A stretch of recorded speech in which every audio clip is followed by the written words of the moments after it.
எல்லாருக்கும் வணக்கம். Thank you so much for joining me again this week. So ஒரு வாரம் பிரேக்குக்கு அப்புறம் இன்னைக்கு நம்ம மீண்டும் பாலிட்டி கிளாஸஸ் இப்போ நம்ம பார்க்க போகிறோம். இந்த வாரம் first 2 days of the week +2 book ஒன்று மிச்சம் வச்சுருக்கோம். ஸோ அதுதான் இன்னைக்கு நம்ம பார்க்க போகிறோம். So we're going to take up the first textbook of +2 NCERTs. So contemporary world politics என்ன, ஒரு நல்ல ஒரு அழகாக ஒரு எவல்யூஷன் நம்ம வந்து பார்த்துருந்துருக்கலாம். ஆக்சுவலாக நீங்கள் பார்த்தீங்கன்னா ஸோ ஒரு கான்டெம்பரரி வேர்ல்ட் பாலிட்டிக்ஸ் அப்படிங்கிற ஒரு லெவலுக்கு வந்து இந்த டெக்ஸ்ட் புக் வந்திருக்கு. ஸோ த ஃபர்ஸ்ட் சாப்டர் இந்த டெக்ஸ்ட் புக் பார்த்தீங்கன்னா கோல்டு வார் ஈரா.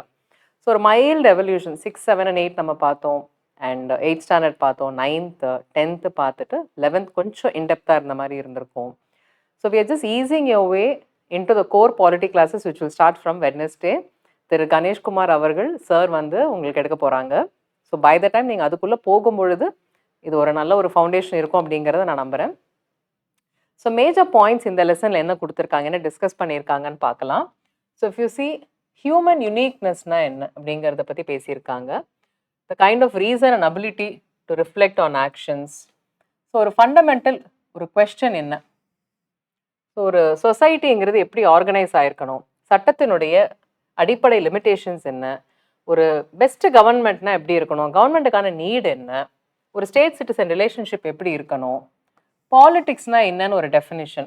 ஸோ ஒரு அதிகாரத்தினுடைய ஒரு படிப்பு அப்படின்னு நம்ம ஒரு பக்கம் சொல்லலாம். ஸோ அதுக்கப்புறம் பார்த்தீங்கன்னா பொலிட்டிக்கல் ஆர்கனைசேஷன் நம்ம சொல்லலாம். ஒரு கலெக்டிவ் ஒரு கூட்டு முடிவெடுத்தல் நடைமுறை அப்படின்னு நம்ம சொல்லலாம். So what is the impact of government, public engagement எவ்வளோ இருக்குது, கோட்பாடினுடைய ஒரு அளவுகோல் என்ன அப்படிங்கிறத பற்றி டிஸ்கஸ் பண்ணியிருக்கோம். பொலிட்டிக்கல் தியரி அப்படிங்கிற ஒரு விஷயம் அப்படின்னு பார்த்தீங்கன்னா வேல்யூஸை எக்ஸாமின் பண்ணணும். டெமோக்ரஸி, ஃப்ரீடம், ஈக்குவாலிட்டிங்கிற வேல்யூஸை எக்ஸாமின் பண்ணணும். அரசியல் அமைப்பின் அடிப்படை கட்டமைப்பு என்னங்கிறத டிஸ்கஸ் பண்ணணும். வரலாற்று ரீதியாக இப்போ நீங்கள் சவுத் ஆஃப்ரிக்கா எக்ஸாம்பிளாக நம்ம 11th ஸ்டாண்டர்ட் டெக்ஸ்ட் புக்கில் பார்த்துருந்தோம். ஸோ இந்தியாவினுடைய கொலோனியல் ஹிஸ்ட்ரி பார்த்துருந்தோம். ஸோ இதனுடைய ஒரு ஸ்கோப்பை அண்டர்ஸ்டாண்ட் பண்ணிக்கணும். Then we come to relevance of political theory. So ரெலவெண்ட்டாக இருக்கா? டெஃபினெட்லி இன்னைக்கு வந்து ஃப்ரீடம் ஒரு பக்கம், ஈக்குவாலிட்டி ஒரு பக்கம் நம்ம டிஸ்கஸ் பண்ணிட்டு இருக்கோம். ஸோ இவால்விங் ஒரு கான்ஸ்டிடியூஷனல் இன்டர்பிரிட்டேஷன். கான்ஸ்டிடியூஷன் பொறுத்த வரைக்கும் ஒரு காலகட்டத்தில் பல்வேறு அமெண்ட்மெண்ட்ஸ், பல்வேறு சுப்ரீம் கோர்ட் ரூலிங்ஸ் மூலமாக அந்த இன்டர்பிரிட்டேஷன்ஸ் கீப் கெட்டிங் அப்டேட்டடுன்னு நம்ம சொல்லலாம். You know new dimensions and threat to ஃப்ரீடமும் நம்ம பார்த்துட்டு இருக்கோம். So changing world define by technology, we are also seeing a lot of changes. So அதுவுமே நம்ம பார்த்துட்டு இருக்கோங்கிறத நம்ம ஓரளவுக்கு நம்ம சொல்ல முடியும். அப்ளிகேஷன். ஸோ இதுதான் major points in this lesson. So இதுக்கு ஒரு எக்ஸாம்பிள் எடுத்திருக்காங்க. கியூபன் மிசைல் கிரைசிஸ் வந்து இந்த டிஸ்கஷனில் எடுத்திருக்காங்க. So if you see during the cold war era Cuba வந்து ரஷ்யாவோட ஒரு ஆலையாக இருந்திருக்கு. அதுக்கப்புறம் 1962 Soviet Union Nikita Khrushchev so அவங்க மூலமாக placed a nuclear missile in Cuba. இதுக்கு யூஎஸோட ரெஸ்பான்ஸ் என்ன இருந்திருக்கு அப்படின்னு பார்த்தீங்கன்னா, அப்போ ஜான் எஃப் கெனடி வந்து he declared a naval blockade. அதனால் டென்ஷன் ஸ்டார்டட் மவுண்டிங். அதுக்கப்புறம் இதனோட அவுட்கம் என்ன அப்படின்னு பார்த்தீங்கன்னா, ஒரு இன்டென்ஸ் ரைவல்ரி யூஎஸ்எஸ்ஆர் வர்சஸ் யூஎஸ்ங்கிறது ஆரம்பிச்சது. அதுதான் நம்ம வந்து கோல்டு வார் அப்படின்னு சொல்லி நம்ம ரெஃபர் பண்ணுறோம். ஸோ அப்போ வந்து ஒருங்கிணைந்த Soviet union versus USA. So இந்த ஒரு டக் ஆஃப் வார் மாதிரி போயிட்டே இருந்தது. வார்ன்னு நடக்கலை, but you know it just kept going. So இதுதான் இந்த லெசனோட ஒரு அடிப்படை.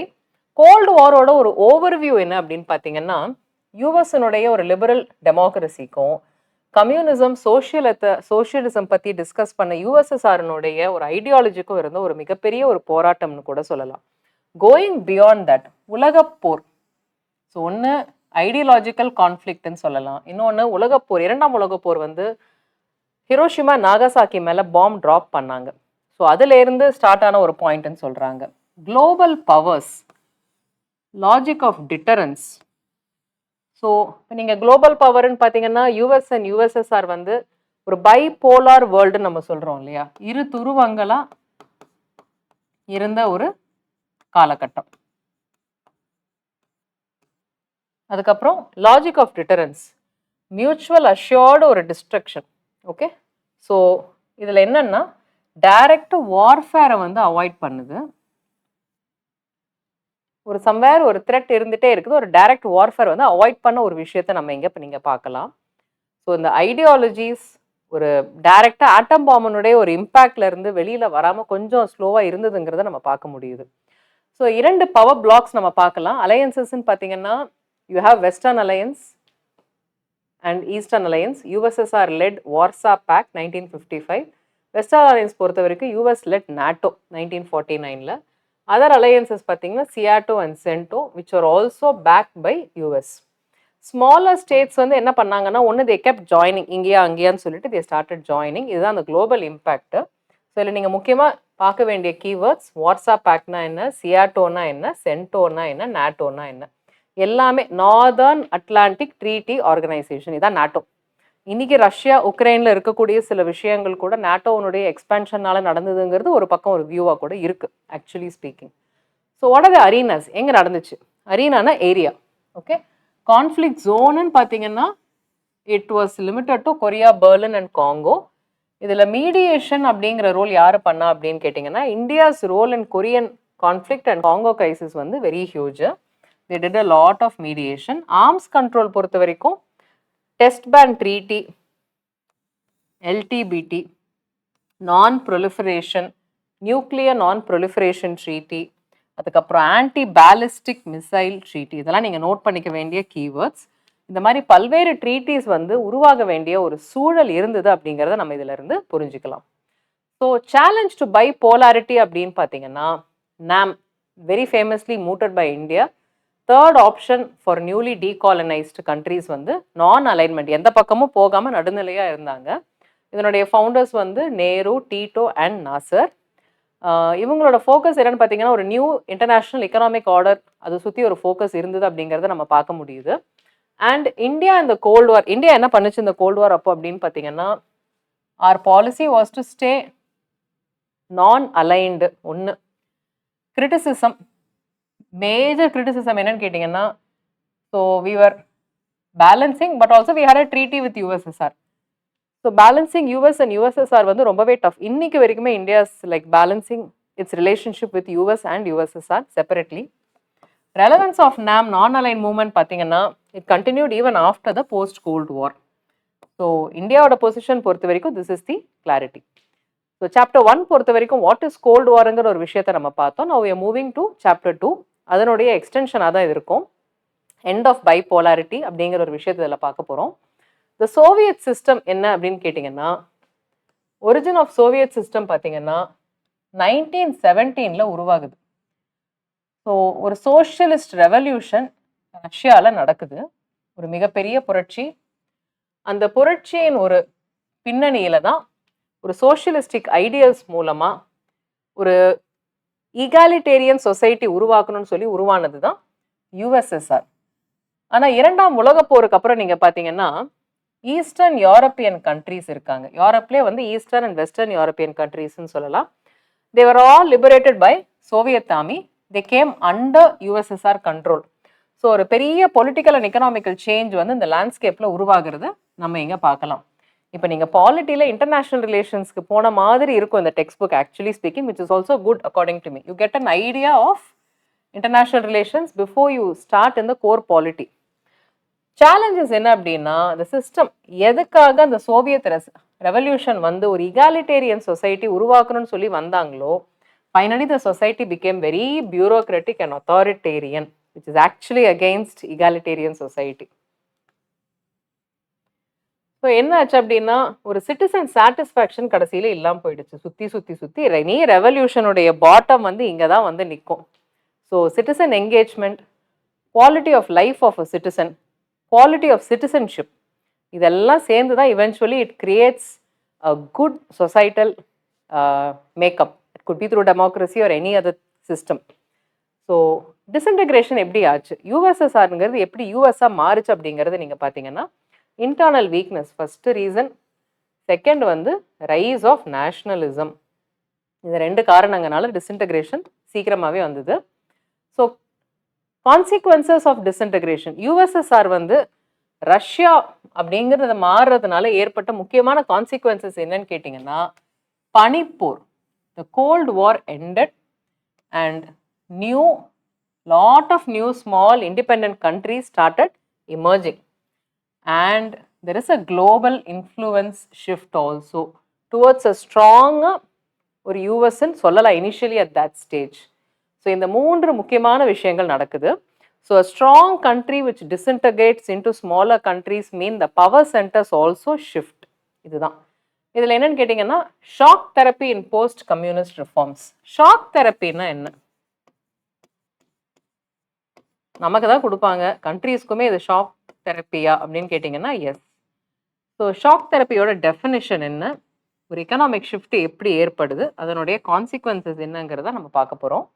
So when you look at a definition, it's a transition from socialism to capitalism in Russia, Central Asia, Mongolia, இந்த இடங்கள்லாம் ஈஸ்டர்ன் யூரோப். ஸோ ஒரு சோஷியலிசம் அப்படிங்கிறதுலேருந்து கொஞ்சம் கொஞ்சமாக மூவ் ஆகி there moving towards the market oriented economy, அதை கேபிட்டலிசம்னு நம்ம சொல்கிறோம். This was influenced also by the rise of world Bank and International monetary Fund at that time. இதில் எக்கனாமிக் ஷிஃப்ட் என்னன்னு பார்த்தீங்கன்னா லிபரலைசேஷன், ப்ரைவேட்டைசேஷன், குளோபலைசேஷன், எல்பிஜி, இதுதான் towards this இந்த countries எல்லாம் மூவ் ஆக ஆரம்பித்தாங்க. இதனுடைய கான்சிக்வன்சஸ் என்ன அப்படின்னு கேட்டிங்கன்னா இன்ஃப்ளேஷன் டெஃபினெட்லி, பாவர்ட்டி, ஏழ்மை, ஒரு டெமோக்ராட்டிக் இன்ஸ்டிடியூஷன்ஸ் வந்து வீக்கர் ஆகிறதுக்கான வாய்ப்பு இருக்குது அப்படிங்கிறத நம்ம சொல்ல முடியும். So on the one hand நீங்கள் வெறும் ஒரு போர் அப்படிங்கிற ஒரே ஒரு பார்வையில் மட்டும் நம்ம பார்க்க முடியாது. Beginning of cold war, end of cold வார்னு 2வது சாப்டரில் இருக்கும். கோல்டு வாருங்கிறது ஆரம்பித்து அதனுடைய ஸ்டேஜஸ் என்ன அப்படிங்கிறது ஒரு இவெண்ட் பேஸ்ட். பட் அதனுடைய தாக்கம் வந்து ஒரு போர் அப்படிங்கிற ஒரே ஒரு பார்வையில், அரசியல் பார்வையோட மட்டும் பார்க்க முடியாது, பொருளாதார பார்வையும் ஒன்று அதில் இருக்குங்கிறத இந்த லெசனில் நமக்கு புரிய வைக்கிறாங்க. ஸோ அதனால தான் இந்த எக்ஸாம்பிள்ஸ் எல்லாமே எடுத்து சொல்கிறாங்க. ஒரு பக்கம் வாட் இஸ் இந்தியா ஸ்டாண்ட் அப்படிங்கிறத எடுத்து நம்ம ஒரு இந்தியா மேலே ஒரு பார்வையை நம்ம வைக்கிறோம். What did we do during that time அப்படிங்கிறத டிஸ்கஸ் பண்ணுறோம். Then tensions and conflicts in former Soviet republics. பல நாடுகளாக பிரிஞ்சு இருந்த அந்த நாடுகள் பார்த்திங்கன்னா Chechnya, Tajikistan, they all experienced very violent conflicts. Regional tensions நிறைய இருந்தது. ஒன்று சிவில் வார், உள்நாட்டு போர் மாதிரி இருக்கிறது. அப்புறம் ரீஜனல் டென்ஷன்ஸ் என்ன அப்படின்னு கேட்டிங்கன்னா சென்ட்ரல் ஏஷியா வந்து அங்கே இருந்த ரிசோர்ஸஸ் வந்து ஹியூஜ் ரிசோர்ஸஸ், நிறைய வளங்கள் கொண்ட ஒரு இடம். ஸோ இப்போ யார் எதை ஆக்கியூபை பண்ணுறதுங்கிற ஒரு முக்கியமான அந்த ஒரு ரேஸில் பொலிட்டிக்கல் அண்ட் எக்கனாமிக் இன்ஸ்டபிலிட்டி வந்ததுக்கான ஒரு வாய்ப்பு இருக்கிறத நம்ம பார்க்குறோம். Now what did India and post communist countries do? இந்த இடத்துல ஒரு கார்டியல் ரிலேஷன்ஸ் வந்து மெயின்டைன் பண்ணுறாங்க. ஸ்ட்ராட்டஜிக் கோஆப்ரேஷன், இந்த 2 வேர்டு நல்லா பார்த்துக்கோங்க. நட்பு ரீதியிலான உறவும் இருக்கும், ஸ்ட்ராட்டஜிக்காகவும் உறவுகள் இருக்கும் அப்படிங்கிறத நம்ம இங்கே பார்க்கலாம். Okay, so this is very very important. Key terms and concepts இந்த லெசன் பொறுத்த வரைக்கும் என்னன்னு பார்த்தீங்கன்னா சோவியத் சிஸ்டம்னா என்ன, இந்த வேர்ட்ஸ் எல்லாமே நீங்கள் கண்டிப்பாக ஞாபகம் வச்சுக்கணும், நோட் பண்ணிக்கிறது better. So it will be easier for us to recall. The system based on socialism and state controlled economy. அதுக்கப்புறம் ஷாக் தெரப்பி. இன்னைக்கு வந்து உலகம் வந்து பைபோலாரா, யூனிபோலாரா, மல்டிபோலாரா? ஸோ ஒரு நாடு ஸ்ட்ராங்காக இருக்கிறது வந்து யூனிபோலார், ஒரே நாடு. இரு நாடுகள் இரு துருவங்களாக இருந்து, போலார்னா என்ன, போல்ஸ்னா என்ன, துருவங்கள் தானே, துருவங்கள். ஸோ ஸ்ட்ராங்காக இருக்கிறது bipolar. Today we are in a multipolar எக்கானமின்னு சொல்லலாம். ஸோ பல்வேறு நாடுகள், ஸோ வேறு சப்கான்டினென்ட்ஸில் பல்வேறு நாடுகள் வந்து ஸ்ட்ராங் ஒரு ஃபோக்கஸ் ஓட இருக்கிறது வந்து மல்டிபோலார் வேர்ல்டு நம்ம வந்து சொல்கிறோம். ஸோ இதுதான் இந்த கீவேர்ட்ஸ். முக்கியமான ஈவெண்ட்ஸ் இந்த டைம்லைனில் நடந்தது என்னன்னு பார்த்தீங்கன்னா 85 to 91 வந்து மிக்கேல் கார்பச்சேவ் வந்து ரஷ்யாவில் ஏற்படுத்தின ரிஃபார்ம்ஸ் அண்ட் அவர் அந்த யூஎஸ்எஸ்ஆரில் ஸ்டார்ட் பண்ண reforms led to the disintegration of USSR. 1991ல ஒரு CISன்னு உருவாக்குறாங்க, ஒரு அமைப்பு, காமன்வெல்த் ஆஃப் இண்டிபெண்டன்ட் ஸ்டேட்ஸ் அப்படிங்கிறது. So with that it became the end of the Soviet Union. Now we are moving to chapter 3, US hegemony in world politics. இந்த வேர்டை mark பண்ணிக்கோங்க. Now beginning of new world order அப்படின்னு நம்ம discuss பண்ணுறோம். So 1991ல Soviet யூனியனாக இருந்த Russia வந்து ரஷ்யாவாக மாறுது. That also indicated the start of யூஎஸ்னுடைய ஒரு ஸ்ட்ராங் இன்டர்வென்ஷன். ஹெகிமனிங்கிறது அந்த மீனிங்கில் தான் சொல்கிறோம். அந்த காலகட்டத்தில் கல்ஃப் வார், ஸோ ஒரு பக்கம் பதட்டங்கள் முடிஞ்சாலுமே சென்ட்ரல் ஏஷியா அப்படிங்கிறது ஒரு பக்கம் இருந்தாலுமே மிடில் ஈஸ்ட்ல பார்த்தீங்கன்னா ஈராக்கோட இன்வேஷன், ஈராக் வந்து குவைத்தை வந்து இன்வைட் பண்ணுது. டிவியில் அப்போல்லாம் லைவ் டெலிகாஸ்ட் பண்ணாங்க இந்த போரை வந்து ஆக்சுவலாக. ஸோ இதில் யுனைடெட் நேஷன்ஸ் இவங்க என்ன பண்ணாங்கன்னா லிபரேஷன் ஆஃப் குவைத் வந்து பை ஃபோர்ஸ் வந்து அவங்க பண்ணுறாங்க. இதனுடைய அவுட்கம் என்ன அப்படின்னு கேட்டிங்கன்னா, ஸோ யூஎஸ் வந்து defeated Iraq, combined forces of US. இந்த ஆப்ரேஷன் பேர் வந்து டெசர்ட் ஸ்டார்ம்னு சொல்லி the defeated the Iraqi army. இதில் மிகப்பெரிய ஒரு யூஎஸ்னுடைய ஒரு சுப்ரீமசி, சுப்பீரியாரிட்டி, ஒரு டெக்னாலஜிக்கல் கேப் வந்து இவால்வ் ஆகுது இன் டர்ம்ஸ் ஆஃப் மிலிட்ரி. அப்போ தான் கிளின்டனோட பிரசிடென்சி ஸ்டார்ட் ஆகுது. த நியூ வேர்ல்டு ஆர்டர் நம்ம சொல்கிறோம் 1993 to 2001. இதெல்லாம் அந்த டெக்ஸ்ட் புக்கில் எடுத்திருக்கிற ஒரு கேஸ் ஸ்டடியாக எடுத்திருக்காங்க. He was elected in 92, reelected in 1996. Focus was on soft issue, democracy promote பண்ணணும், கிளைமேட் சேஞ்ச். இவரோட vice president the very famous Al Gore climate change பற்றி டிஸ்கஸ் பண்ண ஆரம்பித்த காலகட்டங்கள். அதுக்கப்புறம் உலக வர்த்தகம், இதை பற்றிலாம் ரொம்ப நிறைய பேசுகிறாங்க. மிலிட்ரி ஆக்ஷன்ஸ் பொறுத்த வரைக்கும் 98, 99ல் யுகோஸ்லாவியாவினுடைய ஆக்ஷன்ஸ் இன் கொசோவோங்கிற ஒரு ரீஜனில் வந்து ஒரு முக்கியமான ஒரு நிகழ்வு அந்த காலகட்டத்தில். அதே மாதிரி ஆபரேஷன் இன்ஃபைனைட் ரீச் என்னன்னு கேட்டிங்கன்னா அல் கைதா. ஓகே, அல் கைதா மெயின்டைன் பண்ணப்போ தான் ரைஸ் ஆஃப் அல் கைதா நம்ம பார்க்குறோம், தி க்ரோத் ஆஃப் அல் கைதா. அவங்களோட targets in Sudan and Afghanistan வந்து அந்த டைமில் வந்து டீஸ்டபிளைஸ் பண்ணுறதுக்கான ஒரு ஆப்ரேஷன் இது. This was what is happening after the disintegration of யூஎஸ்னுடைய ரைஸை நம்ம வந்து 2 பிரிவாக பார்க்கலாம். ஒன்று கிளின்டனோட பிரசிடென்சி, அதுக்கு முன்னாடி இந்த குவைத் வார்லேருந்து நம்ம பார்க்கலாம். So George Bush senior was the president then. இதுக்கப்புறம் தான் பார்த்தீங்கன்னா ஒரு முக்கியமான நம்ம உலக கட்டமைப்பை மாற்றி அமைச்ச ஒரு இவெண்ட் அப்படின்னு நம்ம சொல்லணும் அப்படின்னா 9/11. So global war on terror இன்னைக்கு நம்ம பேசக்கூடிய விஷயம் நடந்த ஒரு நிகழ்வு இதுதான். ஸோ ஈவெண்ட் என்ன அப்படின்னு கேட்டிங்கன்னா, ஒரு பிளேன்ஸ் வந்து வேர்ல்ட் ட்ரேட் சென்டர், உலக வர்த்தக மையம், இந்த சென்டரில் வந்து ஒரு நியூயார்க்கில் இருக்கக்கூடிய அந்த இடம், அதுக்கப்புறம் பென்டகான் மிலிட்ரி தலைமையகம். பென்டகான் அப்படிங்கிறது யூஎஸ்னுடைய மிலிட்ரி தலைமையகம் வர்ஜீனியாவில் இருக்குது, New York city and Virginia. And இன்னொரு ஒரு பென்சில்வேனியாவில் இருக்கக்கூடிய இன்னொரு ஒரு இடம். 3 மேலேயும் வந்து ஃப்ளைட்ஸ் வந்து ஒரே கோஆர்டினேட்டட் அட்டாக்ஸ் நடக்குது. இதுதான் வேர்ல்ட் அந்த ஒரு அட்டாக். மேஜர் டெரரிஸ்ட் அட்டாக் 2001 நடக்குது. ஸோ ஆப்ரேஷன் என்டியூரிங் ஃப்ரீடம் அப்படின்னு சொல்லிட்டு அல் கைதாங்கிற அந்த அமைப்பு நாங்கள் தான் இதை பண்ணோம் அப்படின்னு ஒத்துக்கிறாங்க. ஒசாமா பின்லாடன் சொல்லக்கூடிய அவங்களுடைய தலைவராக இருந்த அவர் தான். அதுக்கப்புறம் தான் இந்த ஒரு தாலிபான் அண்ட் அல் கைதா அப்படின்னு சொல்லி 2 அமைப்புகள் ஒரு குளோபல் டெரர் ஆர்கனைசேஷன்ஸாக ஐடென்டிஃபை செய்யப்பட்டு ஆப்கானிஸ்தானில் அவங்க ஒரு பேஸ், மிகப்பெரிய பேஸ் வச்சுருந்தாங்க அப்படிங்கிறது தெரியுது. So global war on terror, இதில் என்ன ஆக்ஷன்ஸ் நடந்தது ஒரு உலக அளவில்னு பார்த்தீங்கன்னா, லாட் ஆஃப் அரெஸ்ட், நிறைய டிடென்ஷன்ஸ் பண்ணாங்க. ஒரு சீக்ரெட் ப்ரிசன் மாதிரி ஒன்று ஸ்டார்ட் பண்ணாங்க, குவாண்டானமோ பே அப்படிங்கிறது இந்த ஏரியாவில் இருந்து ஒரு சீக்ரெட் ப்ரிசன். இந்த ஒரு முக்கியமான குளோபல் வார் ஆன் டெரரில் அரெஸ்ட் பண்ணப்பட்ட எல்லாரையுமே இங்கே தான் வச்சுருந்தாங்க. அப்போதான் இந்த இன்வேஷன் ஆஃப் ஈராக் 2003 வந்து Iraqi freedom. So the president of Iraq Saddam Hussein, so அவர் வந்து in order to prevent Iraq from holding weapons of mass destruction, இந்த WMDன்னு சொல்கிறாங்க இல்லையா, the purpose of Iraqi freedom, எதுக்காக இப்போ ஈராக்கிக்கு உங்களுக்கு ஃப்ரீடம் வாங்கி கொடுக்கணும் அப்படிங்கிற ஒரு பேர் இருக்கு இல்லையா. ஸோ அந்த எதுக்காக ஃப்ரீடம் வாங்கி கொடுக்கணும் அப்படிங்கிற ஒரு கான்செப்ட் வரும் பொழுது நீங்கள் பார்த்தீங்கன்னா the military and political failure, it cost. In order to secure the freedom of Iraq, that is also an outcome that we have to watch out for. So இப்போ நீங்கள் இந்த லெசன்ஸ் ஒன் பை ஒன் நீங்கள் lesson பார்க்கும்போது ஒரு time லைனோட evolve ஆகிட்டு இருக்குங்கிறத பார்க்கலாம். So now we started from cold war, how it change. அந்த கோல்டு வார் முடிஞ்சு கோல்டு வாரில் நடைபெற்ற ஒரு 2 மாற்றங்கள். ஒன்று the rise of US and the fall of USSR அப்படிங்கிறத பார்க்கலாம். So from a bipolar world we have moved into a multipolar world, and then you also see what was India's positionங்கிறது ஒரு பிரீஃபாக discuss பண்ணுறோம். அதையும் முடிச்சதுக்கப்புறம் we are coming back to the global new world orderங்கிற ஒரு கான்செப்டில் the rise of US as a ஒரு unipolar super பவரான ஒரு காலகட்டம் இருந்தது. அந்த காலகட்டத்தை நடைபெற்ற முக்கியமான நிகழ்வுகள் the global war on terror, the Iraq invasion of Kuwait, which eventually led to the rise of other terror organizations in the Middle East and somewhere in Central Asia. இந்த மாதிரி பல்வேறு ஒரு கான்ஃப்ளிக்ட் ஏரியாஸ், இன்சர்ஜென்சிஸ், ரீஜனல் டென்ஷன்ஸ் அப்படின்னு ஒரு பல்வேறு பரிமாணங்களில் நம்ம இதை பார்த்துட்டு இருக்கோம். Now what was India's relationship with the US?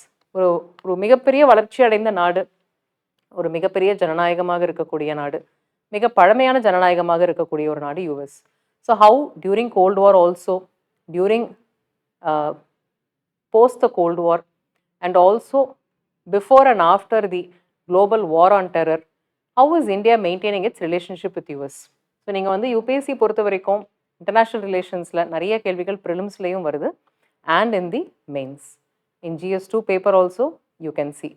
So இந்த ஒரு அடிப்படை ஒரு நாலேஜ் வந்து நம்ம ஆஸ்பிரண்ட்டாக இந்த வாரம் நாளையோடு முடிச்சிடுறோம். நம்ம முடிக்கும் பொழுது தான் ஃபர்தராக நீங்கள் கோர் பாலிட்டி போனதுக்கப்புறம் இந்தியாவினுடைய கட்டமைப்பை நல்லா படிச்சிடுவீங்க.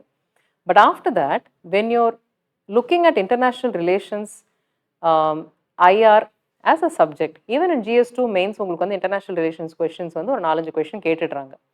ஸோ அப்படி நம்ம பார்க்கும்பொழுது இந்த ஒரு அடிப்படை புரிதல் இருக்கும் பொழுது தான் அந்த கான்செப்ட்ஸை நம்ம உள்வாங்கிக்க முடியும். அதனால இந்த டெக்ஸ்ட் புக் என்ன பொறுத்த வரைக்கும் ஒரு முக்கியமான டெக்ஸ்ட் புக். ஸோ இந்தியா என்ன பண்ணாங்க அப்படின்னு கேட்டிங்கன்னா, India was in fact aligned with to an extent Soviet யூனியன்னு சொல்லலாம். போஸ்ட் கோல்டு வார் என்ன பண்ணாங்க இந்தியா? கோல்டு வார் முடிஞ்சதுக்கப்புறம் பார்த்தீங்கன்னா, we also went to economic liberalisation, LPG reforms நம்ம கொண்டு வந்தோம் 1991. கீ ஃபேக்டர்ஸ் என்னன்னு கேட்டிங்கன்னா, இந்தியன் அமெரிக்கன் டயஸ்போரா, வெளிநாடு வாழ் இந்தியர்கள், and technological dimension. That is the time of the rise of IT sector also in India.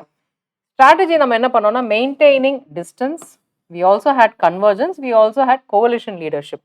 So we focused on national powers, we also leveraged the interest. தேவையான இடங்களில் யூஎஸோட நம்ம leverage பண்ணிக்கிட்டோம். Coalition leadership பொறுத்த வரைக்கும் developing வேர்ல்டில் ஒரு coalition லீடர்ஷிப்பை develop பண்ணுறதுக்கும் நம்ம முன்னெடுப்புகள் நிறைய எடுத்திருக்கோங்கிறத நம்ம பார்க்கலாம். ஸோ இந்த லெசன் பொறுத்த வரைக்கும் முக்கியமான கீவேர்ட்ஸ் என்ன? Hegemony, dominance. இந்த வேர்டுக்கு அர்த்தம் அதுதான். Unipolar, one single super power. Operation desert storm, first gulf வாரை குறிக்கக்கூடியது.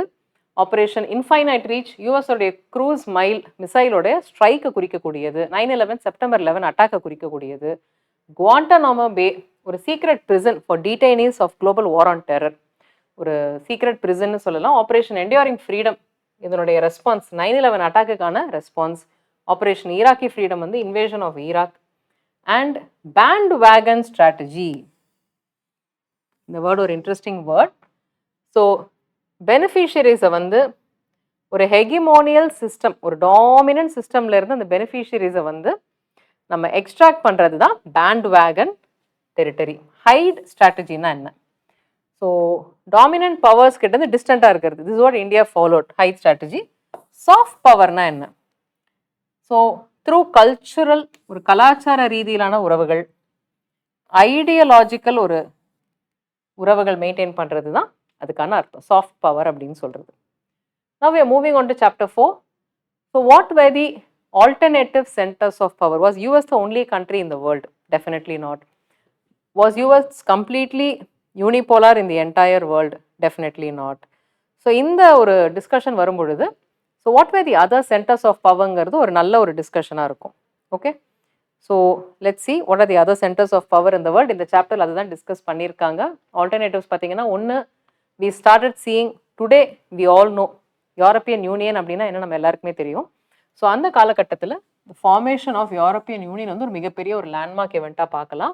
அதனுடைய எவல்யூஷன் என்னங்கிறது அந்த சாப்டரை டிஸ்கஸ் பண்ணியிருக்காங்க. So post world war 2, first cold வாரனுடைய இம்பேக்ட் என்ன? Marshall plan of 1948, then council of Europe. இது ஒரு எவல்யூஷனாக நீங்கள் பார்க்கலாம். ஸோ ஃபஸ்ட்டு பார்த்தீங்கன்னா, ஒரு நியூ ரிலேஷன்ஷிப் ஃப்ரேம் ஒர்க் வந்து தேவைப்படுது அப்படிங்கிறத நம்ம பார்க்க முடியுது. ஸோ அந்த நியூ ரிலேஷன்ஷிப் ஃப்ரேம் ஒர்க் வந்து கோல்டு வார்னால ஏற்படுத்தப்பட்ட ஒரு இம்பேக்ட்னே நம்ம சொல்லலாம். அண்ட் 1948 யூஎஸ் வந்து யூரோப்பியன் கண்ட்ரீஸ்க்கு ரிவைவ் பண்ணணும் அவங்களுடைய பொருளாதாரம்னு சொல்லிட்டு ஒரு பிளான், ஃபைனான்ஷியல் எய்ட் பிளானை ரிவைவ் பண்ணுறாங்க. That is called as famously refer to as Marshall plan. And இந்த same year, in order to establish ஒரு எக்கனாமிக் கோஆப்ரேஷனை OEECங்கிற ஒரு அமைப்பை உருவாக்குறாங்க. Then it was eventually scaled up to be called as council of யூரோப்னு சொல்லி ஒரு ஸ்கேலிங் பண்ணுறாங்க. அப்புறம் பார்த்தீங்கன்னா, ஃபார்மலாக 1992 யூரோப்பியன் யூனியனுங்கிற ஒரு அமைப்பை உருவாக்குறாங்க. So it has a common foreign policy, ஒரு வெளியுறவு கொள்கை, நீதி, ஒரே கரன்சி. யூரோன்னு நம்ம இன்னைக்கு சொல்கிறோம் இல்லையா, ஒரு யூரோப்பா அப்படின்னு நம்ம சொல்றோம் இல்லையா? இந்த உருவான ஒரு வரலாறு தான் இப்ப நம்ம பார்த்துட்டு இருக்கோம். Then economic influence. So it is European union வந்து world's largest economy in terms of ஜிடிபின்னு பார்த்தீங்கன்னா 12 ட்ரில்லியன் 2005லயே இருந்திருக்கு. ஸோ இன்னைக்கு euro versus US dollar challenge வந்து நம்ம நிறைய பார்க்கலாம். So though it has come in the backdrop of cold war 2, European union has come out of the US shadow நம்ம தெளிவாக அதில் பார்க்க முடியுது. பொலிட்டிக்கல் இன்ஃப்ளூயன்ஸ் என்னன்னு கேட்டிங்கன்னா UK and France UN security கவுன்சிலில் பெர்மனன்ட் மெம்பர்ஸாக இருக்கிறது ஒரு பெரிய விஷயம். மிலிட்ரி கேப்பபிலிட்டி என்டையர் இந்த நாடுகளினுடைய லார்ஜஸ்ட் கம்பைன்டு மிலிட்ரி கேப்பபிலிட்டி இங்கே இருக்குங்கிறது நம்ம சொல்ல முடியும். That is also another interesting advantage. முக்கியமான அடுத்த அமைப்பு ASEAN, Association of South East Asian Nations. அப்படியே நீங்கள் மேப் எடுத்தீங்கன்னா கையோட மேப்பை பார்த்தீங்கன்னா சவுத் ஈஸ்ட் ஏஷியா, நம்ம இந்தியா இங்கே இருக்குது, நம்ம சதர்ன் பார்ட் ஆஃப் தி ஹெமிஸ்பியரில் இருக்கோம். ஸோ ஈஸ்ட் இந்த side, so South East Asia இப்படி போகும் இந்த கண்ட்ரீஸ். இது ஒரு இம்பார்ட்டண்ட்டான அசோசியேஷன். ப்ரீ வார் இஷ்யூஸ் என்னன்னு கேட்டிங்கன்னா கொலோனியலிசமில் ஆல்ரெடி எல்லாமே காலனிஸ், பிரிட்டிஷ் காலனிஸ், மற்ற ஐரோப்பிய நாடுகளோட காலனிஸாக இருந்தாங்க. ஸோ நேஷன் பில்டிங் ஒரு முக்கியமான விஷயம். 1967 தான் ஃபார்ம் பண்ணுறாங்க. ஒரு ரீஜனல் ஒரு ப்ரமோஷன் இருக்கணும், ஒரு அண்டர்ஸ்டாண்டிங் இருக்கணும், ஒரு ஒத்த தன்மை இருக்கணும் கருத்தில். நம்ம எல்லாம் ஒரு பக்கத்தில் இருக்கிறோம், ஃப்ளாட்டில் இருக்கிற நெய்பர்ஸ் மாதிரி தான். ஸோ அந்த ஒரு ரிலேஷன்ஷிப் இருக்கணும் அப்படின்னு சொல்லிட்டு ஒரு ரீஜனல் கோஆப்ரேஷனுக்காக உருவாக்குனாங்க. ஆப்ஜெக்டிவ்ஸ் என்ன? ஃபவுண்டிங் மெம்பர்ஸ் பார்த்தீங்கன்னா Indonesia, Malaysia, Philippines, Singapore and Thailand. So ASEAN way very informal, யாரையும் கன்ஃபரண்ட் பண்ணல, நாங்கள் பாட்டு இருக்கிறோம், எங்களை விட்டுருங்க. வெரி கோஆப்ரேட்டிவ் இன்ட்ராக்ஷன், எங்களுக்குள்ள நாங்கள் நல்லா கோஆப்ரேட்டிவ் ஒரு ஒத்துழைச்சு இன்ட்ராக்ட் பண்ணிட்டு இருக்கோம் அப்படிங்கிறது. 2003 it became ASEAN community and ஒரு ASEAN security, economic and social cultural கம்யூனிட்டியாக உருவாகுது. They're enlarging. Then they create a vision called vision 2020.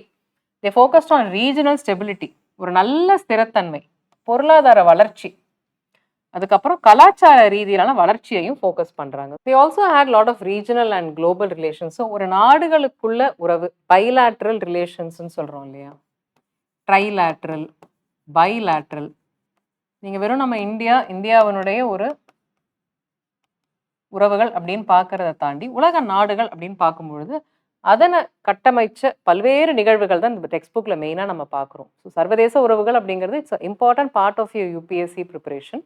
So அந்த ஒரு ஆங்கிளில் தான் நம்ம இதை டிஸ்கஸ் பண்ணிட்டு இருக்கோம் அப்படிங்கிறது நீங்கள் பிளேஸ் பண்ணிக்கணும், ஒரு கான்டெக்சுவலைஸ் பண்ணிக்கோங்க. ஏன் இந்த லெசன்ஸ் படிக்கிறோங்கிறது லெசன் 1லேருந்து ஒரு கண்டினியூட்டியோட தான் நம்ம போயிட்டு இருக்கோம். But why are we studying this அப்படின்னு பார்த்தீங்கன்னா இதுதான். ஸோ பைலாட்ரல், ட்ரைலாட்ரல் தாண்டி ஒரு குரூப்பிங், இப்போது யூஎஸ்ங்கிறது மட்டும் பார்த்தீங்கன்னா நாட்டோங்கிற ஒரு பெரிய அலையன்ஸ் வந்து நார்தர்ன் அட்லாண்டிக் ட்ரீட்டி ஆர்கனைசேஷனுங்கிறது ஒரு முக்கியமான பங்கு வந்து யூஎஸ் வகிக்குது. அதை தாண்டி யூரோப்பியன் யூனியன் நாட்டோட ரிலேஷன்ஸ் என்ன, மற்ற ரீஜனல் ஆர்கனைசேஷன்ஸுக்கும் இயூக்கும் இருக்கிற ரிலேஷன்ஸ் என்ன, யூஎஸுக்கும் அவங்களுக்கு இருக்கிற ரிலேஷன்ஸ் என்ன, இதெல்லாம் இன்னைக்கு G7 G20 நம்ம நிறைய சொல்லிட்டு இருக்கோம் இல்லையா, அதெல்லாம் இங்கே நீங்கள் பார்க்கலாம். ஸோ FTA அக்ரிமெண்ட்ஸ் இதனுடைய எப்படி இதெல்லாம் ஒரு நாட்டுக்குள்ள அடுத்த லெவலுக்கு கொண்டு போகிறாங்கன்னு பார்த்தீங்கன்னா ஃப்ரீ ட்ரேட் அக்ரிமெண்ட். FTAன்னா ஒரு வர்த்தக ஒரு அக்ரிமெண்ட் தான் ஆக்சுவலாக. ஸோ இந்தியா பொறுத்த வரைக்கும் ஆசியான் மெம்பர்ஸோட ஃப்ரீ ட்ரேட் அக்ரிமெண்ட் சைன் பண்ணிக்கிறாங்க. ஆசியான் ரீஜனல் ஃபோரம்னு ஒன்று உருவாக்குனாங்க. ஸோ ஒரு வெளியுறவு கொள்கையை வந்து கோஆர்டினேட் பண்ணணும் அப்படிங்கிறதுக்காக உருவாக்குறாங்க. ஸோ இந்த மாதிரியான டெவலப்மெண்ட்ஸ் நம்ம பார்க்கலாம். China, the rise of Chinese economy is also parallelly happening. So ஒரு இடத்துல என்னென்ன நடக்குது அப்படிங்கிறத நம்ம பார்த்துட்டு இருக்கோம். ரொம்ப சுவாரஸ்யமாக என்ன கேட்டால் அது போயிட்டு இருக்கு. ஸோ ஒரு சின்ன ஸ்டோரி மாதிரி, ஒரு வார் நடக்குது, வாருக்கு அப்புறம் என்ன நடக்குது, கோல்டு வார்லேருந்து ஆரம்பிக்கிறோம், பனிப்போர்லேருந்து ஆரம்பிச்சு வேர்ல்டு வார் 2 முடிஞ்சு என்ன நடக்குது, எப்படிலாம் ஃபார்மேட் ஆகுறாங்க, ஒரு வார் எப்படிலாம் இம்பேக்ட் பண்ணுது, நாடுகளினுடைய கட்டமைப்பு எப்படி மாறுது, ஒரு அதிகார பகிர்வு எப்படி இருக்குது, how is the power dynamics changing, இது ஒரு பொருளாதார ரீதியாக எப்படி பார்க்கலாம், ஒரு கோஆப்ரேஷன் வேணும், ஒரு இடத்துல இருக்கக்கூடிய நாடுகள்லாம் ஒன்றா சேர்ந்து எப்படி வந்து நம்ம ஃபியூச்சரிஸ்டிக்காக நம்மளை எப்படி நம்ம பார்க்கணுங்கிறது இம்பாக்ட் வரைக்கும் நம்ம பார்த்துட்டு வரோம். அதில் தான் ஆசியான், EU இதெல்லாம் நம்ம பார்த்துட்டு வரோம். சிவியர் ஆக்ஷன்ஸையும் பார்க்குறோம். ஸோ ஒரு குளோபல் டெரர் அப்படிங்கிறது ஒரு முக்கியமான ஒரு ஆஃப்டர் வேர்ல்டு வார் 2 டெரரிசம் அப்படிங்கிறது ஒரு முக்கியமான ஒரு இன்னைக்கு ஒரு ஒரு முக்கியமான அங்கமாக சொசைட்டியில் இருக்குது அப்படிங்கிறத நம்ம பார்க்குறோம். ஒரு நாட்டினுடைய இமீடியட் ஒரு இம்பேக்ட் வந்து மாற்றக்கூடிய சக்தி வந்து ஒரு டெரர் அட்டாக்குக்கு இருக்குது.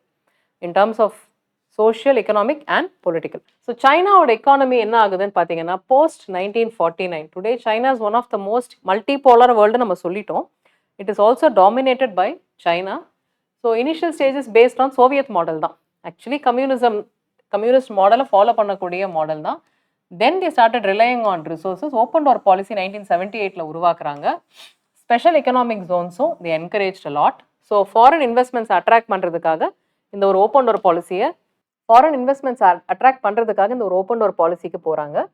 So then we have the current status and challenges என்ன சைனீஸ் எக்கானமியை பொறுத்த வரைக்கும் பார்த்தீங்கன்னா, எக்கனாமிக் க்ரோத். முக்கியமான சவால்கள் என்ன அப்படின்னு பார்த்தீங்கன்னா, it's supposed to become the largest economy in the world, crossing US by 2040, இன்னும் கொஞ்சம் வருஷம் தான். அண்ட் அன்எம்ப்ளாய்மெண்ட் இன்னைக்கு மேஜர் இஷ்யூ வந்து அன்எம்ப்ளாய்மெண்ட் நம்ம டெஃபினெட்லி சொல்லலாம். ஏற்றத்தாழ்வுகள், disparities in working conditions. India China relations பொறுத்த வரைக்கும், ஏர்லி ரிலேஷன்ஸ் பொறுத்த வரைக்கும் கான்ஃப்ளிக்ட்ஸுமே நிறைய இருந்திருக்கு.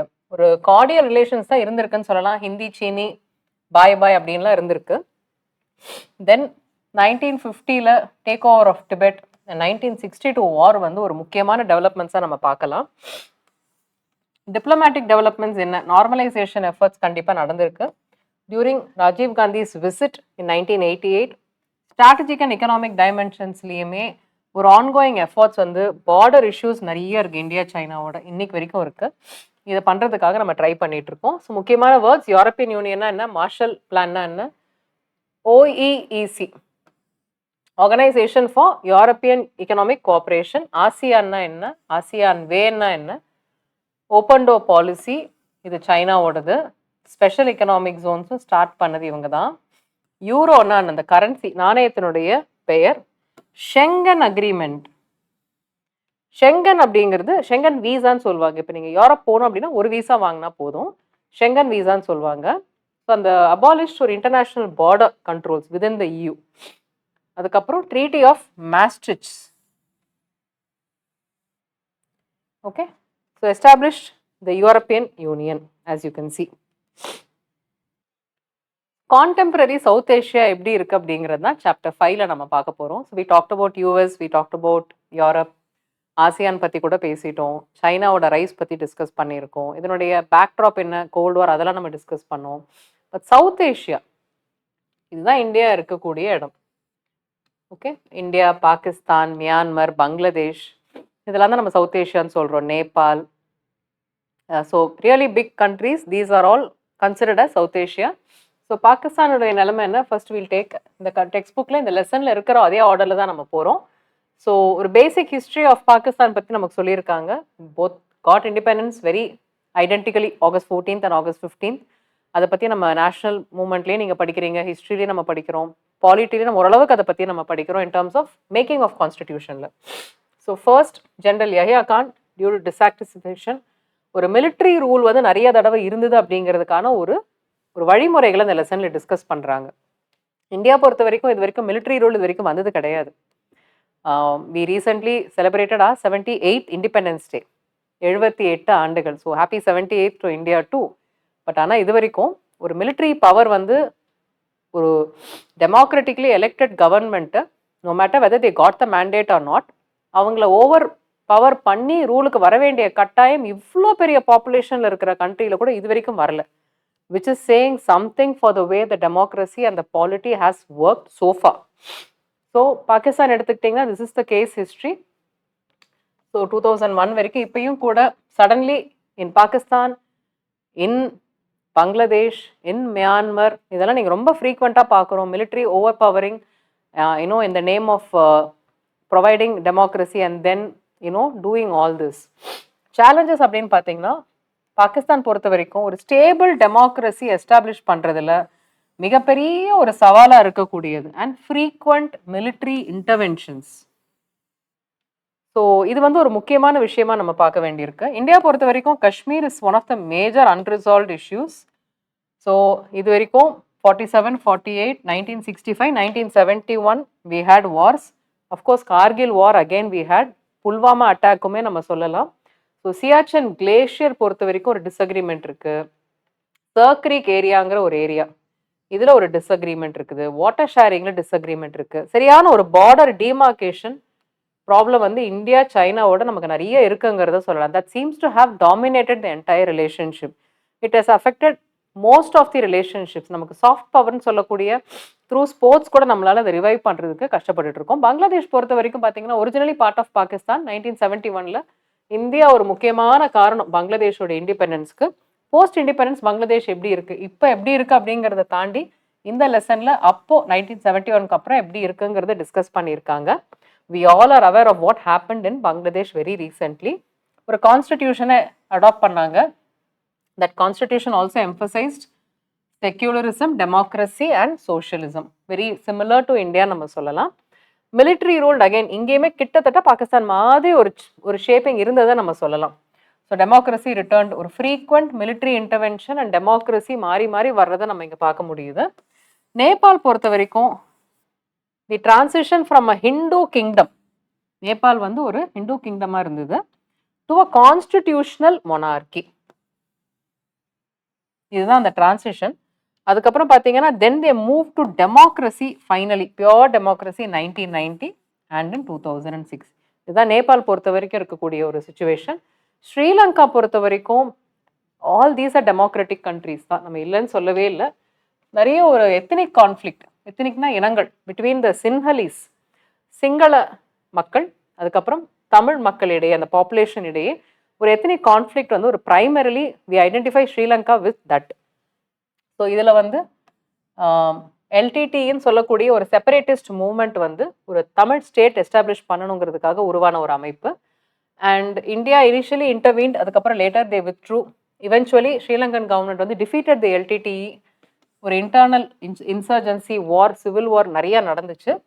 எக்கனாமிக் ரெசிலியன்ஸ் பொறுத்த வரைக்கும் ஒரு மாதிரி அவங்க மெயின்டைன் பண்ணிட்டாங்க growth and development and democratic கவர்னன்ஸ்ன்னு சொல்லணும், in spite of all these conflicts. Okay, peace and cooperation இந்த ரீஜனல் பாடி 1985 நம்ம எஸ்டாப்ளிஷ் பண்ணுறோம். சார்க், ஆசியான் மாதிரி இந்த கண்ட்ரீஸோட ஒரு கோஆப்ரேஷனை வந்து நம்ம வந்து மோட்டிவேட் பண்ணணும் அப்படிங்கிறதுக்காக இந்த அமைப்பை நம்ம உருவாக்கியிருக்கோம். ஒரு ஃப்ரீ ட்ரேட் அக்ரிமெண்ட் சாஃப்டான் கூட நம்ம வந்து 2004 சைன் பண்ணியிருக்கோம். So India, Pakistan, Myanmar, Bangladesh, Sri Lanka, Nepal, Bhutan இந்த நாடுகள்லாம் இந்த அமைப்பில், ஸோ ஒரு ரீஜனில் ஒட்டுக்காக இருக்கக்கூடிய நாடுகள்னு நீங்கள் பார்க்கலாம். Okay, so major keywords for us. Geo பாலிட்டிக்ஸ்னால் என்ன? ஃபர்ஸ்ட் இம்பார்ட்டன்ட், நிறைய நீங்கள் நியூஸ் பேப்பரில் படிக்கும் பொழுது you come across this word. So what do you mean by that? It is interlinked political and economical interest of a geographically close nation. Okay, bilateral talks, இருதரப்பு பேச்சுவார்த்தை. சார்க்னா என்ன? South Asian association for regional cooperation, South Asian association for regional cooperation. SAFTA அப்படின்னா South Asian free trade area அக்ரிமெண்ட்டுங்கிறது SAFTA. These are the keywords. Now we are moving to international organisation. We want to talk about a little bit about United Nations etc. Chapter 6 நம்ம பார்க்க போகிறோம்.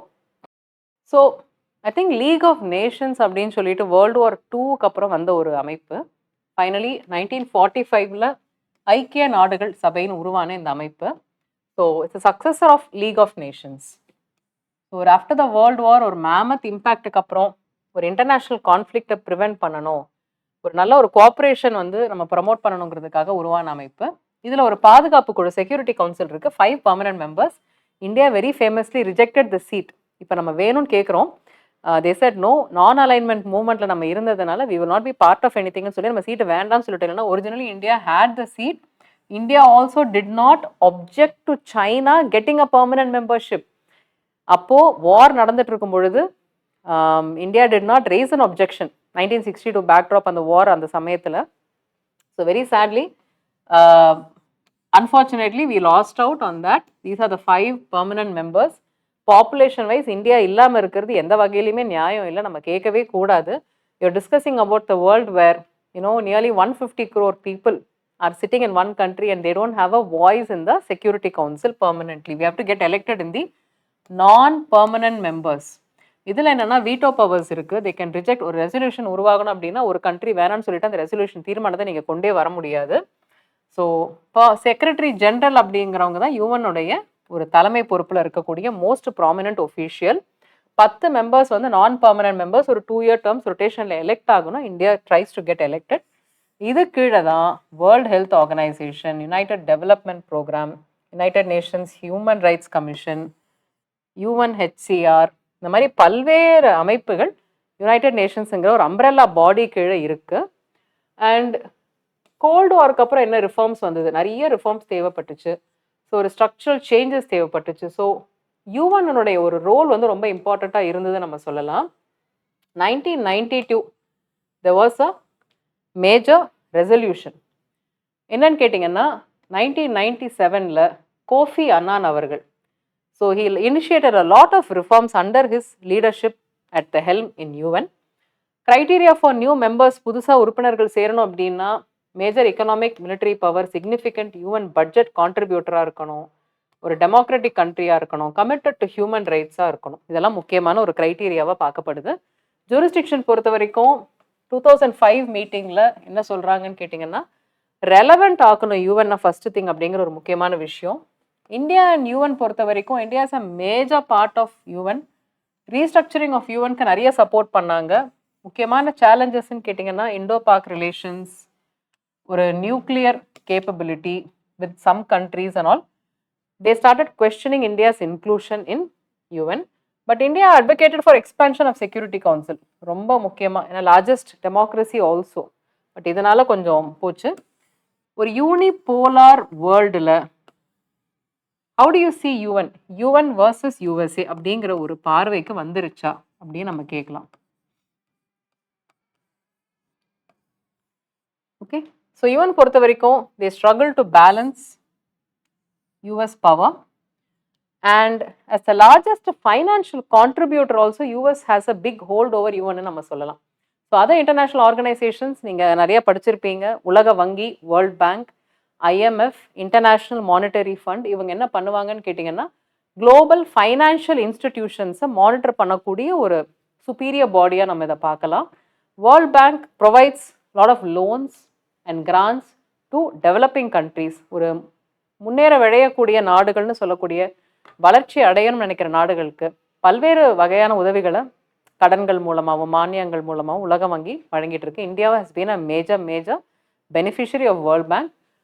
World trade organisation உலக வர்த்தகத்துக்கான ஒரு முக்கியமான அமைப்பு. International atomic energy agency peaceful nuclear energy யூஸை promote பண்ணக்கூடிய ஒரு அமைப்பாக நம்ம இதை பார்க்கலாம். ஆம்னஸ்டி இன்டர்நேஷ்னல் an NGO, உலக அளவில் ஒரு மனித உரிமைகள் பாதுகாப்புக்கான ஒரு அமைப்பாக இதை பார்க்கப்படுது. Human Rights Watch, again a global body for human rights. Keywords, UN Foundation, Security Councilனா என்ன, பாதுகாப்பு குழு, the 5 permanent members, General Assembly, இதுதான் யூஎன்னுடைய பிரைமரி பாடி. ஒரு பிக்சர் நீங்கள் பார்த்தீங்கன்னா ஒரு பெரிய இடம் காட்டுவாங்க, அதான் இந்த ஜென்ரல் அசம்பிளிங்கிறது. UN reforms, world health organisation, international monetary fund, world trade organisation, International Court of Justice. These are some of the major bodies. United Nations Development Program, Peacekeeping. இந்தியாவில் கூட நிறைய ஆர்மிஸ் வந்து யூஎனுக்கு வந்து தனியாக ஆர்மி கிடையாது, எல்லா நாடுகளும் லோன் கொடுக்கணும் ஆர்மிஸ் எல்லாமே ஃபைனான்ஸில் இருந்து. So it's very internationally combined ஒரு ஃபோர்ஸ்ன்னு சொல்லலாம். So lot of peace keeping forces also there in UN. So we have chapter 7 now. Security in the contemporary world, பாதுகாப்பு ரொம்ப முக்கியம். இன்னைக்கு வந்து இதுதான் ட்ரெடிஷ்னல் நோஷன் ஆஃப் செக்யூரிட்டி. பாதுகாப்பு அப்படிங்கிறது இன்னைக்கு ரொம்ப முக்கியம். ஒரு இண்டிவிஜுவல் லெவலில் மட்டும் நம்ம இடம், நம்ம வீடு லாக் போட்டு பூட்டு போட்டு உள்ள வெளியில் கேமராஸ் வச்சு நம்மளோட ஒரு தனிநபர் இருக்கக்கூடிய இடத்தையே வந்து எவ்வளோ ஒரு வகையில் நம்ம பாதுகாத்துக்கிறோம். அதே மாதிரி ஒரு நாடு, ஒரு பவுண்ட்ரிங்கிற இடத்த பாதுகாக்கணும். But what is the traditional notion of security அப்படின்னு பார்த்தீங்கன்னா, மிலிட்ரி எக்ஸ்டர்னல் த்ரெட் செக்யூரிட்டி தான் அந்த காலத்தில் ஃபஸ்ட்டு. மிலிட்ரி த்ரெட்ஸ் வரும். ப்ரைமரி த்ரெட் பார்த்தீங்கன்னா மிலிட்ரி அக்ரெஷன். ஸோ அதுதான் நம்ம பார்த்துருக்கோம். ரெஸ்பான்ஸ் ஸ்ட்ராட்டஜினா என்ன கொடுப்போம், ஒரு பெரிய த்ரெட்டு வரும்போது கவர்மெண்ட்ஸ் பார்த்தீங்கன்னா ஒன்று சரண்டர் பண்ணலாம். அந்த காலத்தில் வந்து நாடுகளை போய் ஆக்கியபை பண்ணுவாங்க இல்லையா, சிறு குறு மன்னர்கள் போய் ஆக்கியபை பண்ணுறது, பெரிய நாடு எக்ஸ்பேண்ட் பண்ணுறது.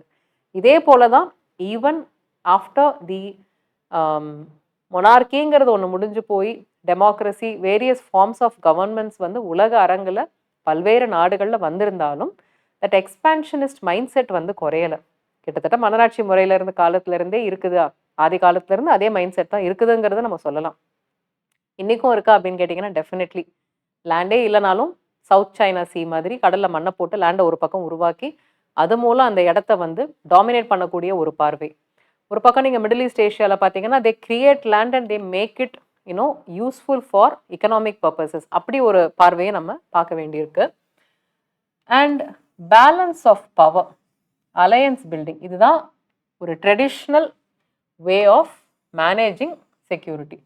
ஸோ ப்ரிவெண்ட் அட்டாக்ஸ், டிஃபெண்ட் பண்ணிக்கிறது. அதனால தான் மிலிட்ரி பட்ஜெட் வந்து ரொம்ப ஹெவியாக ஏன் இருக்குது, டிஃபென்ஸ் பட்ஜெட் ரொம்ப ஏன் ஹெவியாக இருக்குன்னா இந்த மாதிரியான செக்யூரிட்டியுடைய ஒரு பேக்கப்புக்காக தான். And within that area trying to have regional cooperation, அது ஒரு one way of balancing power. Focus on external threats. Okay, so historically பார்த்தீங்கன்னா lot of emphasis has always been on external threats, especially from the Cold War time. Internal conflicts. Newly independent countries பொறுத்த வரைக்கும் அவங்களுக்கு வந்து ஒரு separatist movement கிட்ட இருந்து நிறைய challenges வர்றதை வந்து நம்ம பார்க்கலாம். ட்ரெடிஷ்னல் செக்யூரிட்டி அண்ட் கோஆபரேஷன் பொறுத்த வரைக்கும் war and justification. So war is justified as self defence. நீங்கள் சுய பாதுகாப்புக்காக நம்ம வந்து பண்ணுறோம் அப்படிங்கிற ஒரு ரீசன் எடுத்துக்கிறாங்க. ஸோ என்ன மாதிரியான கோஆப்ரேஷன் நம்ம எதிர்பார்க்க முடியும் பாதுகாப்புக்குன்னு பார்த்தீங்கன்னா, சில டைப்ஸ் ஆஃப் வெப்பன்ஸை நாடுகளை வச்சுக்காதீங்கன்னு சொல்லலாம். டிஸ்ஆர்மமெண்ட், அதே மாதிரி எவ்வளோ வச்சுக்கணும், என்ன மாதிரியான நீங்கள் வெப்பன்ஸ் வச்சுக்கணும் மாடர்ன் டேல அப்படிங்கிற ஒரு அளவு கொண்டு வர்றது. ஓகே, அது ஒரு வகை arms control. Confidence building measures. So ஒரு நாடுகளுக்குள்ள எப்போவுமே பதற்றமான நிலை இருந்ததுன்னா எந்த மாதிரியான உறவுகளுமே வளரவே வளராது, சுமூகமாகவும் இருக்காது. ஸோ கான்ஃபிடன்ஸ் பில்டிங் மெஷர்ஸ், அப்போ தான் ஹெட்ஸ் ஆஃப் ஸ்டேட் எல்லாம் போய் விசிட் பண்ணிட்டு வருவாங்க. ஸோ அவங்க நம்ம நாட்டுக்கு வருவாங்க, ஸ்போர்ட்ஸ் டோர்னமெண்ட்ஸ் நடக்கும், அந்த மாதிரியான மெஷர்ஸ் எல்லாம் நீங்கள் பார்க்கலாம். ஸோ நான் ட்ரெடிஷ்னல் நோஷன்ஸ் ஆஃப் செக்யூரிட்டி அப்படின்னு நம்ம எடுத்துக்கிட்டோம் அப்படின்னு கேட்டிங்கன்னா, human security focus on individuals. Okay, so how do you protect people, உங்கள் நாட்டில் இருக்கக்கூடிய மக்கள் எப்படி பாதுகாக்கணும், rather than from various types. நீங்கள் வந்து த்ரெட்ஸ் அப்படிங்கிறது இன்றைக்கி வந்து after technology it has developed. So ஒரு ஹியூமன் செக்யூரிட்டிங்கிறது ஒரு நேரோ கான்செப்டாக கூட இன்றைக்கி இருக்குது அப்படின்னு சொல்லலாம். ஸோ நேரோ கான்செப்ட் எப்படி சொல்கிறோம் அப்படின்னு கேட்டிங்கன்னா, ஒரு வயலண்ட் த்ரெட்ஸ் ஆன் இண்டிவிஜுவல்ஸுங்கிறத நேரோ செக்யூரிட்டின்னு சொல்கிறோம். ப்ராட் கான்செப்ட் அப்படின்னு கேட்டிங்கன்னா, ஹங்கர், டிசீஸ், நேச்சுரல் டிசாஸ்டர்ஸ். இன்றைக்கி just look at Wayanad, big disaster. இந்த மாதிரி இந்த சீசனில் வந்து we don't know how it's gonna be. New sources of threats என்ன அப்படின்னு கேட்டிங்கன்னா, டெஃபினெட்லி டெரரிசம் இஸ் ஒன், தீவிரவாதம். ஓகே, ஹியூமன் ரைட்ஸ், மனித உரிமை மீறல்கள், உலக அளவில் ஒரு மிகப்பெரிய அளவில் இருக்கக்கூடிய ஏழ்மை, COVID, health epidemics, malaria, HIV, bird flu, உலக அளவில் ஒரு நாட்டினுடைய ஒரு பகுதியினுடைய ஒரு கண்டத்தினுடைய வளர்ச்சியையே ஒட்டுமொத்தமாக அழிக்கக்கூடிய தன்மை இருக்குதுங்கிறத நம்ம realised. So what is cooperative security? International cooperation. இப்போ நீங்கள் Sustainable Development Goals, Millennium Development Goals, இதெல்லாம் நம்ம கொண்டு வரது வந்து இந்த குளோபல் கோஆப்ரேஷன் தான். இன்டர்நேஷ்னல் கோஆப்ரேஷன் மூலம் ஏழ்மை, மைக்ரேஷன், புலம்பெயர்தல், எபிடமிக்ஸ் இதெல்லாம் ஹேண்டில் பண்ணுறதுக்கு தான். Use of force also should be the last resort அப்படிங்கிறது தான் நமக்கு தெரிஞ்சுக்க வேண்டியது. மேஜர் கீவேர்ட்ஸ், மிலிட்ரி த்ரெட்ஸ் அப்படின்னா என்ன, இன்டர்னல் செக்யூரிட்டினா என்ன, disarmament, arms control, so human security, global security, terrorism, global பாவர்ட்டினா என்ன, health epidemics, cooperative security. So chapter 8 environment and natural resources. So chapter 8 environment and natural resources. இன்னைக்கு இருக்கிற காலகட்டத்தில் நம்ம எல்லாருமே ரொம்ப முக்கியமாக பார்க்க வேண்டிய ஒரு விஷயம் வந்து சுற்றுப்புற சூழல், அதுக்கப்புறம் வளங்கள். So we talk about sustainability because வளங்கள் வந்து they will get over soon. So எதுவுமே வந்து ஒரு இன்ஃபைனைட் அட்சய பாத்திர மாதிரி கிடைச்சிட்டே இருக்க போகிறது கிடையாது. Environment is also fragile. So the more population has grown, development has happened, we are seeing a lot of challenges in terms of environment. So இன்னைக்கு இருக்கிற காலகட்டத்தில் இந்த சாப்டரை வந்து இந்த டெக்ஸ்ட் புக்கில் எடுத்திருக்கிறது ரொம்ப ரொம்ப ஒரு முக்கியமான விஷயம். Environmental concerns in global politics, agricultural லேண்டோடைய ஒரு டிக்ளைன், எவ்வளோ ஒரு பரப்பளவு விவசாய நிலங்கள் வந்து குறைஞ்சிட்டு வருதுங்கிறது ஒன்று சொல்லலாம். அண்ட் கல்டிவபிள் லேண்டும் குறைஞ்சிருச்சு அப்படிங்கிறத நம்ம சொல்லலாம். ஸோ ஃபர்டிலிட்டி லாஸ், ஒரு இயற்கை வளம், அந்த மண்ணின் வளம் குறையுதுன்னு சொல்கிறோம் இல்லையா, that is a major issue because food becomes an issue ஒன்று.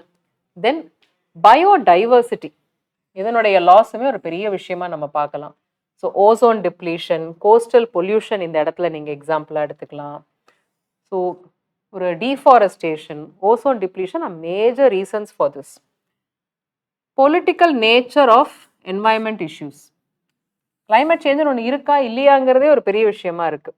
1960s ஸ்டார்ட் ஆகுது and the United Nations environment ப்ரோக்ராம்னு யூஎன்குள்ளேயே ஒரு ஆர்கனைசேஷன், ஒரு அமைப்பு இருக்குது. They started getting involved in global environment issues. Every year they also produce a report. அதுக்கப்புறம் தான் உலக மாநாடு எர்த் சமிட்னு சொல்லி ரியோ டி ஜெனீரோன்னு சொல்லிட்டு பிரேசிலினுடைய ஒரு நகரத்தில் கிளைமேட் சேஞ்ச் பற்றி டிஸ்கஸ் பண்ணுறதுக்கு ஃபர்ஸ்ட் டைம் நடக்குது. The protection of global commons, நீங்களும் நானும் தான் global commons. So there is a need. What is global commons அப்படின்னா, ரிசோர்ஸஸ் வந்து எல்லாருக்கும் காமனான தேவைகள் தான். ஸோ ஒரு சர்வதேச அரங்கில் ஒரு ஆளுமை மூலமாக அதை எப்படி ப்ரொடெக்ட் பண்ணுறது, இன்க்ளூட்ஸ் அண்டார்டிகா முதற்கொண்டு, ஓஷன் ஃப்ளோர் முதற்கொண்டு, ஸ்பேஸ் முதற்கொண்டு இதை டிஸ்கஸ் பண்ணுறாங்க. இதில் தான் நார்த் சவுத் இன்இக்வாலிட்டிஸ் நிறையவே இருக்குது. So how do you manage the influence, the inequalities, the gap between the developed and developing கண்ட்ரீஸுங்கிறதுலுமே ஒரு மிகப்பெரிய ஒரு பாகுபாடு இருக்குது. அந்த பாகுபாடு, discrimination in terms of understanding, you know, the divide, the inequalities that already exist. அதில் ஒரு ஹிஸ்டாரிக்கல் இன்இக்வாலிட்டிஸும் இருக்கும், டெவலப்மெண்டல் இன்இக்வாலிட்டிஸுமே இருக்கும். ஸோ அதை புரிஞ்சுக்கிறத பற்றி இந்த லெசனில் டிஸ்கஸ் பண்ணியிருக்காங்க. they've given a very interesting dimension. But என்ன டிஃப்ரெண்ட் ரெஸ்பான்சிபிலிட்டிஸ் நமக்கு இருக்குது? see, we all have common but differentiated responsibilities. பொறுப்புகள் எல்லாருக்குமே இருக்குது, எந்த நாடாக இருந்தாலும். So north south differences, Rio summit, இது ரெண்டு தான் நம்ம மெயினாக டிஸ்கஷனுக்கு இந்த லெசனில் எடுத்திருக்காங்க. So developed countries in the northern hemisphere and developing countries in the southern hemisphere. So they argue that industrialisation created during the industrial revolution ஸ்டார்டிங்லேருந்து by the northern countries for their development which aided their development has cost the degradation அப்படிங்கிற ஒரு விஷயம் இருக்குது. Rio சமிட்டில் developing கண்ட்ரீஸ்க்கு ஒரு special concession கொடுத்தாங்க. எல்லாருமே ஒரே இடத்துல இருந்து நம்ம வந்து குறைக்கணும், நம்ம எல்லாருடைய ரோல் குறைக்கணும்னு சொல்ல முடியாது. So equity and differentiated, so சமத்துவம் பார்க்கணும், அதே நேரத்தில் ஒரு differentiated responsibility to protect the என்வாயன்மெண்ட்டுங்கிற ஒரு விஷயம் வருது. Common property resources, what are common property? Okay, so ஒரு குரூப்பில் you can discuss about resources that are shared with regard to rights and duties. நீங்கள் இதில் ஃபண்டமெண்டல் ரைட்ஸ், ஃபண்டமெண்டல் டியூட்டிஸ்ன்னு சொல்கிறோம், என்வாயன்மெண்ட்டுமே அதில் வரும். Today right to a safe environment is also fundamental duty in India. Right to air is considered as you know right to life. அந்த மாதிரி privatisation, population growth and ஈகோசிஸ்டம்னுடைய டீக்ரடேஷனுமே இதில் ரொம்ப முக்கியமாக பார்க்கப்படுது. இந்தியா பொறுத்த வரைக்கும் என்வாயன்மெண்ட் இஷ்யூஸில் கயோட்டோ ப்ரோட்டோகால்னு ஒன்று இருக்குது. ஜப்பானில் இருக்கக்கூடிய ஒரு நகரம் கயோட்டோ. இந்த நகரத்தில் நடந்த மாநாடுங்கிறதுனால அந்த மாநாட்டினுடைய நகரத்தின் பெயர் அந்த கயோட்டோ ப்ரோட்டோகால்னு இவால்வ் பண்ணாங்க. ஸோ இந்தியா ராட்டிஃபைட், நம்ம அதை அக்செப்ட் பண்ணிக்கிட்டோம், சைன் பண்ணி அக்செப்ட் பண்ணிக்கிட்டோம் 2002. பட் ஆனால் லோ கேபிட்டா இன்கம் இந்தியாவுக்கு இருக்கிறதுனால சில கமிட்மெண்ட்ஸ்லேருந்து ஒரு விலக்கு கொடுத்துருக்காங்க. அதுக்கப்புறம் energy conservation act 2011, electricity act 2003, financial resources, clean technology எல்லாம் நாங்கள் டெவலப் கண்ட்ரீஸ்லேருந்து வாங்குறோம்னு சொல்லி ஒரு பல்வேறு நிலைகளில் இந்தியா தன்னுடைய பார்ட்டிசிபேஷன் குளோபல் எஃபர்ட்ஸில் எஸ்டாப்ளிஷ் பண்ணியிருக்காங்கன்னு சொல்லலாம். இதில் ஒரு வகையான ஒரு பாலிட்டிக்ஸ் இருக்குது. ஜியோ பாலிட்டிக்ஸ்னால் என்ன நம்ம ஆல்ரெடி பார்த்துருக்கோம். So gold war and resource control, oil and water conflicts நம்ம வந்து இதில் சொல்லலாம், இரண்டு விஷயங்கள். So oil as a critical resource பொறுத்த வரைக்கும் there's a lot of conflict and control and conflict. Gold வார் பொறுத்த வரைக்கும் இண்டஸ்ட்ரியலைஸ் கண்ட்ரீஸ் வந்து தே கண்ட்ரோல் த ரிசோர்ஸ் ஃப்ளோ அப்படின்னு கூட நம்ம சொல்லலாம். இதுக்கு நடுவில் இண்டிஜீனியஸ் பாப்புலேஷன் அப்படின்னு ஒன்று இருக்குது. மண்ணின் மைந்தர்கள்னு சொல்கிறோம் இல்லையா, you know the origin, the people who originated from the land, அவங்கள தான் மண்ணின் மைந்தர்கள்னு சொல்கிறோம். ஸோ அபோரிஜின்ஸ்ன்னு நம்ம சொல்லலாம், ரெட் இண்டியன் சொல்லலாம். So they called as indigenous people. So definition என்ன? ஃபஸ்ட்டு தே ஆர் டிசெண்டன்ஸ், அவங்க தான் அந்த ஒரிஜினலாக அந்த லேண்டனுடைய inhabitants. they struggle for, first of all, identity and equal rights in international politics. So global representation இவங்களுக்கு இன்னைக்கு எப்படி இருக்கு அப்படின்னு கேட்டிங்கன்னா, South Africa, South America, Africa, India, South East Asia, almost the global சவுத்தில் இவங்க பாப்புலேஷன் ரொம்ப ஜாஸ்தி. ஸோ டுடே யூஎன் ரெக்கக்னிஷன் இவங்களுக்கு இருக்கு, கல்ச்சுரல் ரைட்ஸ் இவங்களுக்கு கொடுத்துட்டாங்க இண்டிஜினியஸ் பீப்புளுக்கு. There is a world council of indigenous people and UN has provided consultative status to them also. இவங்களுடைய ரைட்ஸையுமே நம்ம இன்னைக்கு பார்க்க வேண்டியிருக்குது. Moving on, keywords, as you can see, these are some of the keywords in this chapter that we should know. Chapter 9, globalization, concept of globalization, உலகமயமாக்கல்னு நம்ம சொல்றோம் இல்லையா? What is globalization? உலகமயமாக்கல்னா என்ன?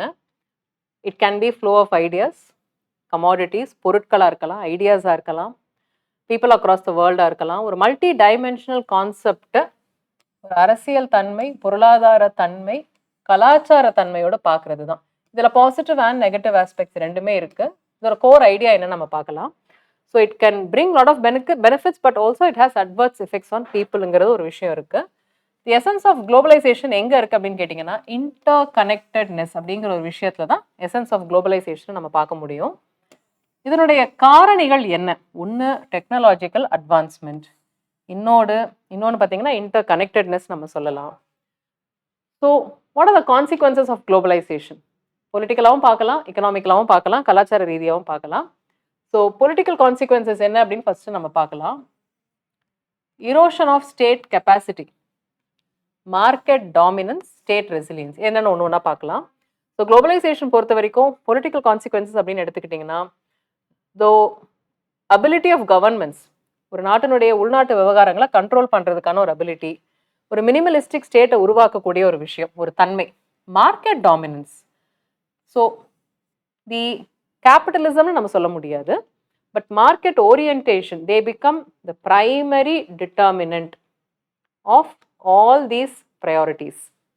ஸோ இது today we are seeing it. Okay, so in spite of globalization ஒரு நாட்டினுடைய அடிப்படை role வந்து critical.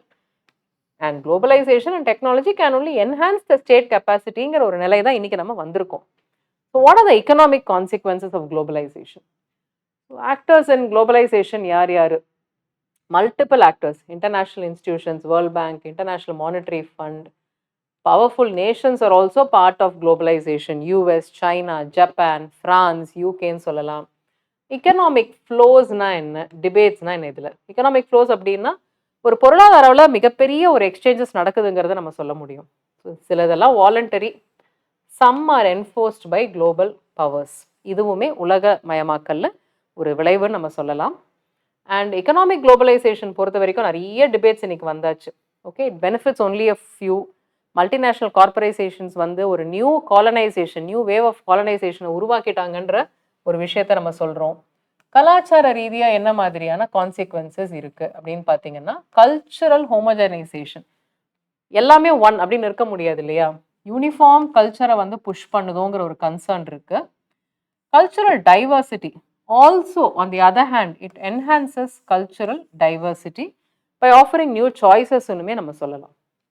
So why there is resistance? ஏன் உலகமயமாக்கல் மேலே இவ்வளோ கிரிட்டிசிசம்ஸ் இருக்குது, ரெசிஸ்டன்ஸ் இருக்குன்னு பார்த்தீங்கன்னா, குளோபல் கிரிட்டிசிசம் என்ன ஃபர்ஸ்ட் பார்க்கலாம், ஆன்டி குளோபலைசேஷனோட மூவ்மெண்ட் என்ன, இந்தியாவினுடைய ரெசிஸ்டன்ஸ் என்னன்னு பார்ப்போம்.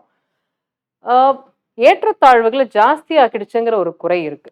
இன்னொன்று, world social forum they also bring various groups which oppose neoliberal குளோபலைசேஷனுங்கிற ஒரு விஷயம்.